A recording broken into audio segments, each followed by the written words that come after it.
Yan na mga loads. Na-set up na natin. Bali, hindi pa natin iayos tong mga wire nya. Bali, reviewin natin mga loads. Yan. Bali, ito yung voltage ng panel mga loads. Ito. Tapos ito yung current nya. 13.5 volts. Yung laman ng battery yan mga loads. Tapos, yung working time nya 24 hours. Tapos naka-floating yung 4.0 na yan mga loads. Floating.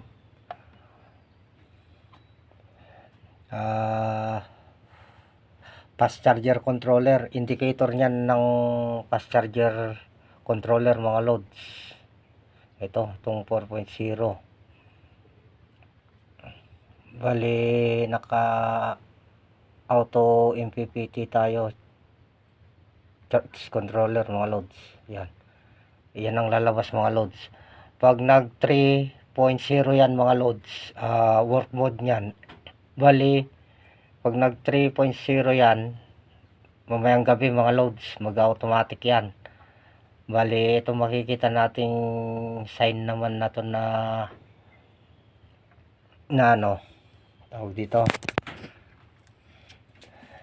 na araw. Ito mga loads, bali ano to, bali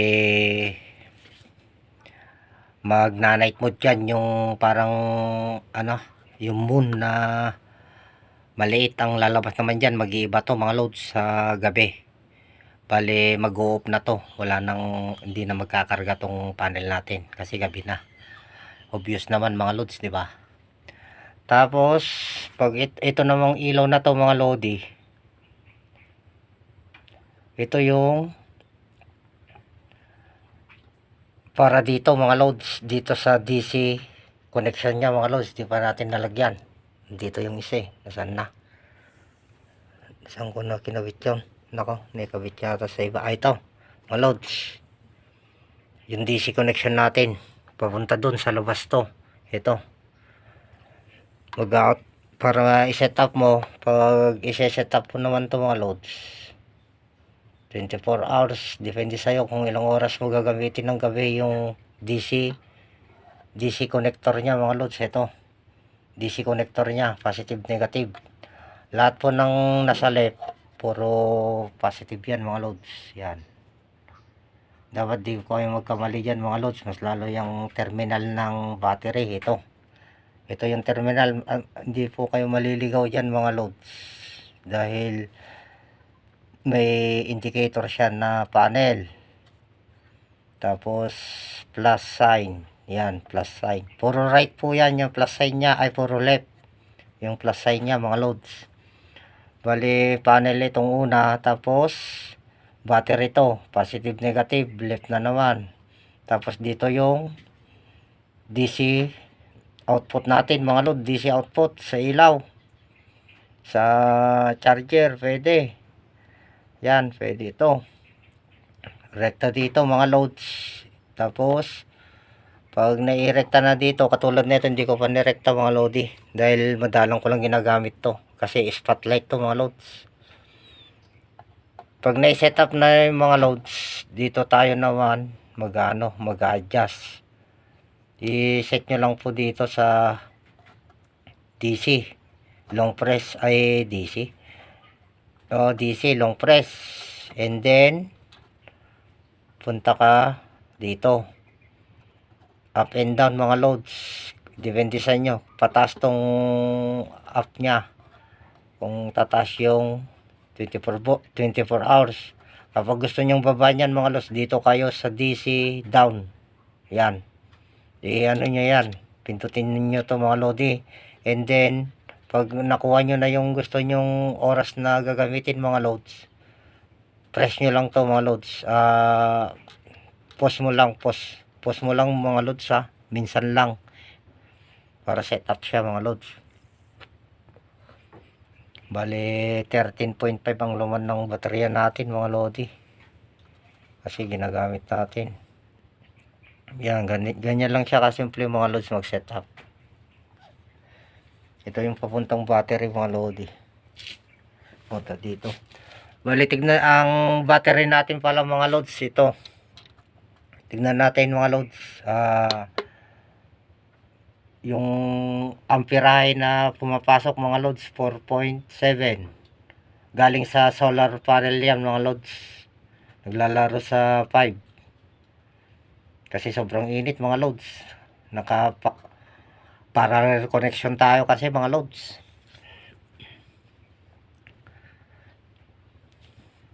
Nakadepende sa inyo kung parallel connection yung panel nyo mga lodi. Tapos 452 tumataas mga loads. 50 naglalaro. Depende sa temperature nya mga loads. Tapos yan yung degrees nya, oh. Taas, oh. 40.3 Celsius.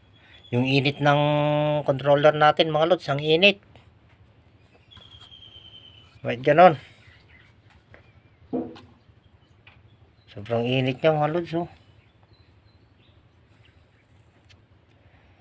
Tapos dito sa sobrang init kasi ngayon mga loads. Iba yung init ngayon dito. Tapos makita nyo yon, yan yung temperature ng ating controller. Tapos yan yung calibration niya mga loads. Dapat tugma yung calibration niya sa baterya niya mga loads. Yung laman ng baterya nyo, dapat i-multitester nyo para makalibrate nyo to. Ito, oh. Ilong press nyo lang tong pangalawa mga loads, magpapakita na dyan. Tapos up and down kayo mga loads kung ilan yung calibration ng iyong battery mga lodi. Sa akin kasi naka default setting na ako mga loads dahil Life 04. Ang hindi naka default setting mga loads ay yung mga lead acid battery. Oh, yan yung laman ng baterya natin 13.5. Hindi ko na pinakailaman yan mga lods dahil naka-default setting tayo sa Life PO4 mga lods. Tapos yan, oh, yan po yung pangalan ng baterya natin, Life O4.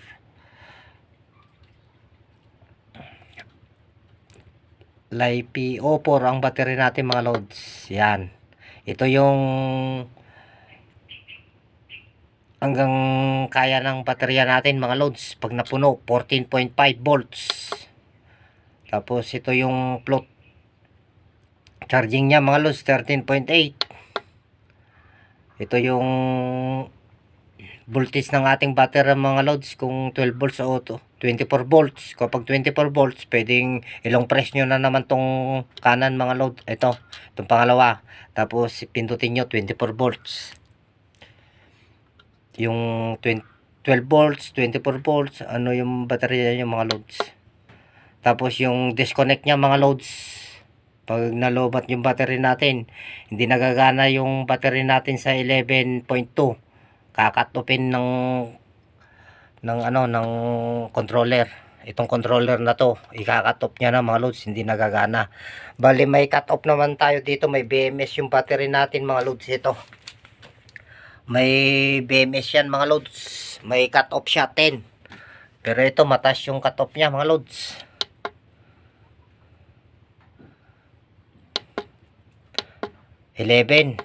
Maganda na rin yan para hindi ma-drain masyado yung baterya natin. Yun ang standard nya, 11.2. May butal pa mga loads. Yung cut off nya yan mga loads, disconnect. Ito na yung gagamitin. Ito na po yung laman ng baterya natin mga loads. Kaya makikita natin dito mga loads, calibration siya 13.5. Tignan natin sa calibration nya mga loads. Dapat tugma yun. Yung calibration, yan 13.5 mga loads. Ganun lang kasimple mga lodi. At sana makuha nyo yung pagsiset-up dito sa Pau MR dahil sobrang hirap din i-set up to mga loads, mas lalo sa lead acid. Pag naka Life PO4 kayo mga loads, hindi kayo mahirapan mag-set up nito kasi may default setting na siya.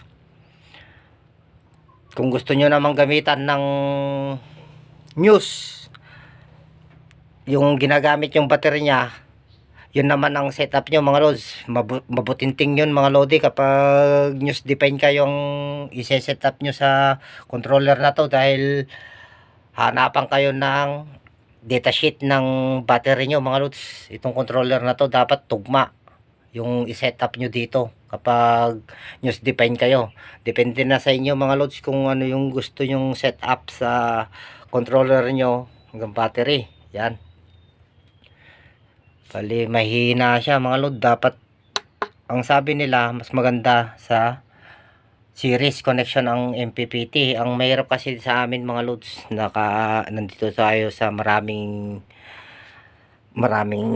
puno. Katulad niyan. Tingnan natin mga lods yung panel natin. Ayan mga lods, nandito tayo. Maraming mga puno dito kasi mga lods, di pa natin naiayos. Bali, iayos natin itong panel natin mga lodi. So ayan. Bali sobrang init mga lods. Ang ano kasi mga lodi, bali 150 watts lang, bali dalawa to mga lods. Yan, makikita nyo, naka parallel connection tayo mga lodi. Ang kinaganda kasi sa parallel connection mga lods, kung merong katulad yan, yung down na yan mga lodi, kung may down na ganyan, hindi siya apektado sa parallel connection. Bali gumagana pa rin siyang nagkakarga mga loads. Hindi katulad sa gagana silang dalawa pag parallel connection kahit may matabunan na ganyan yung mga anino ng mga dahon, mga puno. Yan ang kinaganda sa parallel connection mga loads. Ang ano lang kasi mga lodi,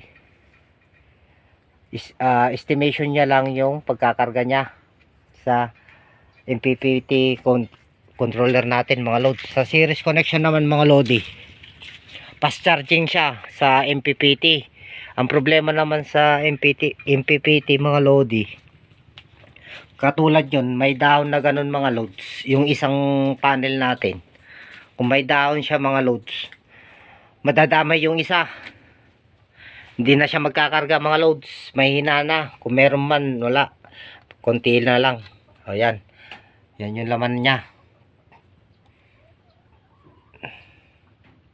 Sige mga lodi, hanggang dito na lang at sana kung meron pa akong sabi sa inyo mga lods, comment lang kayo dyan at pilit natin sasagutin hanggang sa kaya natin mga lodi, at para hindi na kayo mahirapan ng ganito mga lods. Dahil ako, hindi naman ako English speaking kasi mga lods. Katulad nyan, may manual guide tayo mga lods, makikita dito. Tinesting ko kaya may ito mga lodi, kaya may ano siya. Ito yung manual ng controller mga lods. Tinesting ko sa news define mga lods. Ito. Bali kapag live 04 ka 14.5, yan magde-default setting naman na siya. Ito na yung lalabas sa ating controller monitoring. Makikita na yan 13.8, 11. Ito na yung sinasabi ko na cut off voltage niya mga loads. Ito yung low voltage, recovery voltage. Ito yung ano niya, bali 12 volts. Recovery voltage 12 volts. Bali LVD nito, disconnect mga loads. Disconnect. Kaya may sulat naman dito mga lodi, nilagyan ko ng 14.6 at inatip natin gamitan ng news define mga loads. Dalawa lang ang papasa sa atin, itong boost charging niya at saka itong low voltage cut off niya, kasi ito lang yung nakalagay sa datasheet niya mga lodi. Itong ano kasi na to, nag-e-error mga loads.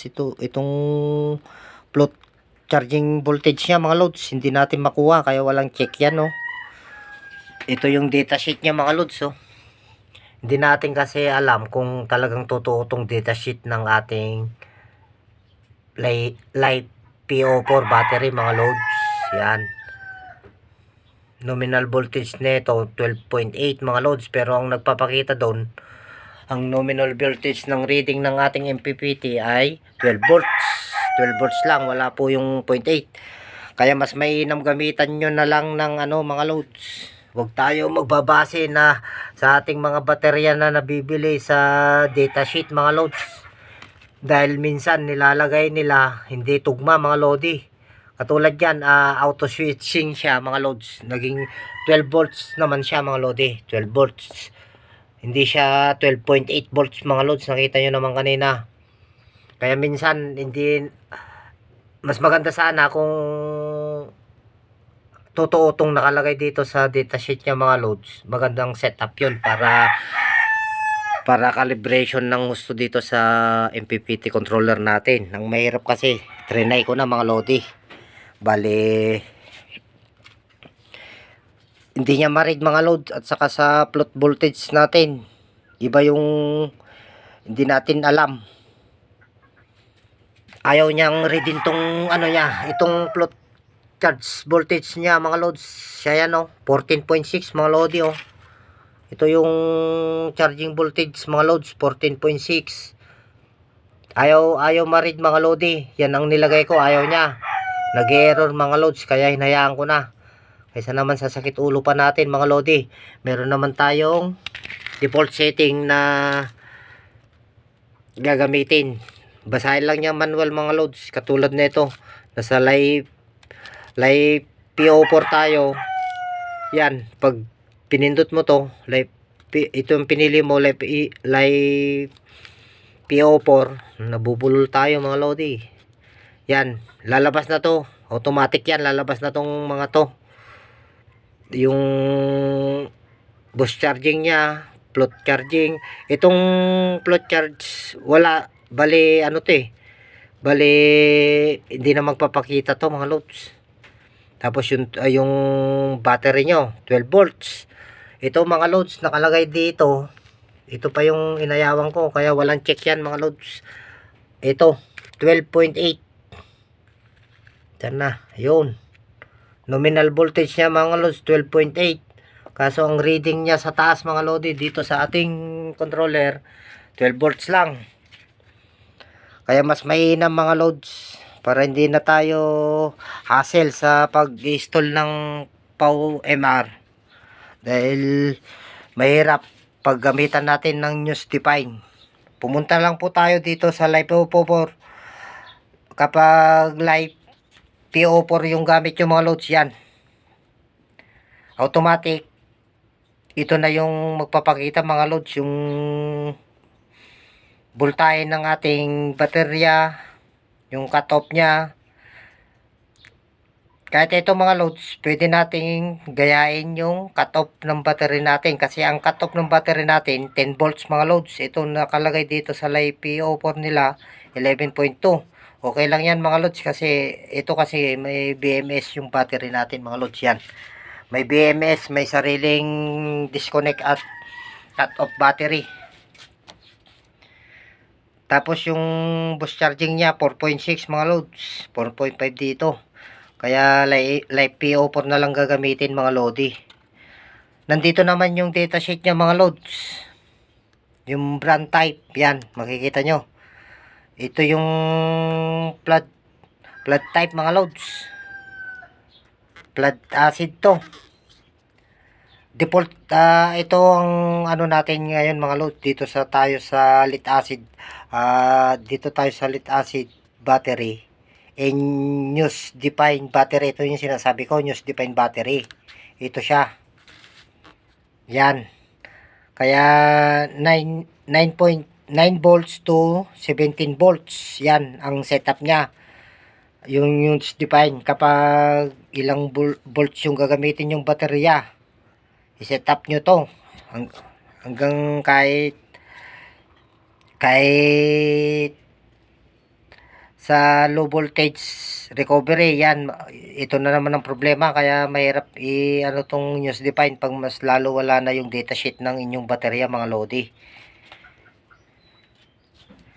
Tapos ito naman cell, ito yung cell na karamihan na ginagamit natin mga baterya ng mga sasakyan na may lead acid battery. Yan, dapat ito may datasheet din mga load para may set